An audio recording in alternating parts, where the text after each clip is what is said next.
कामारेड्डी जिले के मदनूर मंडल के सलाबतपुर आंजनेय स्वामी मंदिर के अधिकारी कुलकर्णी वेणु ने कहा कि कांग्रेस सरकार द्वारा बंदोबस्ती विभाग के कर्मचारियों और इस विभाग के तहत काम करने वाले दीपा धूप नैवेद्य पुजारियों को दिए गए लाभ को कभी नहीं भुलाया जाएगा। इस अवसर पर बोलते हुए उन्होंने बंदोबस्ती विभाग के कर्मचारियों को लाभ लागू करने के लिए एक जियो जारी करने के लिए सरकार का विशेष आभार व्यक्त किया। इस अवसर पर बोलते हुए अंजना अप्पा ने कहा कि राज्य सरकार अर्चक संगम कल्याण सीएम के प्रयासों का परिणाम है।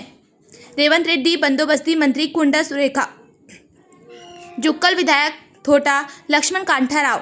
इस अवसर पर सीएम मंत्री और विधायक की प्रतिमाओं का पाम ऑयल से अभिषेक किया गया। कार्यक्रम में जिला अध्यक्ष स्वामी अंजनप्पा, मंडल अध्यक्ष वेंकट महाराज, धूप दीपा नैवेद्य पुजारी रामदेव तिवारी, अक्षय महाराज सहित अन्य बड़ी संख्या में शामिल हुए। तेलंगाना से अनंतोजी कालिदास की रिपोर्ट।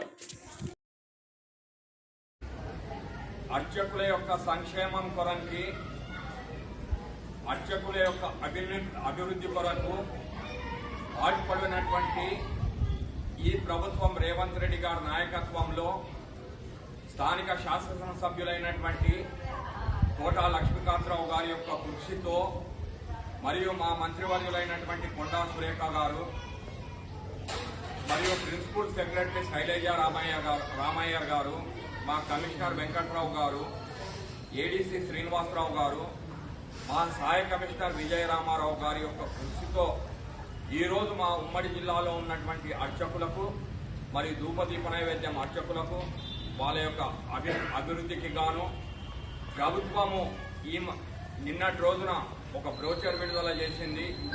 దాంట్లో అర్చకుల యొక్క సంక్షేమానికి గాను గ్రాడ్యుటీ 8 లక్షలు మరియు అర్చకుల యొక్క మెడికల్ రియంబర్స్మెంట్ 2 లక్షలు, అర్చకుల యొక్క వివాహంకు గాను గ్రాంట్గా 1,01,016 రూపాయలు, ఈ రకమైనటువంటి సంక్షేమ పథకాలు విడుదల చేసినందున ఈ ప్రభుత్వానికి సదా అర్చకులు కానీ సిబ్బంది కానీ అందరూ కూడా కృతజ్ఞత భావంతో ఉంటామని తెలియపరుస్తున్నాం.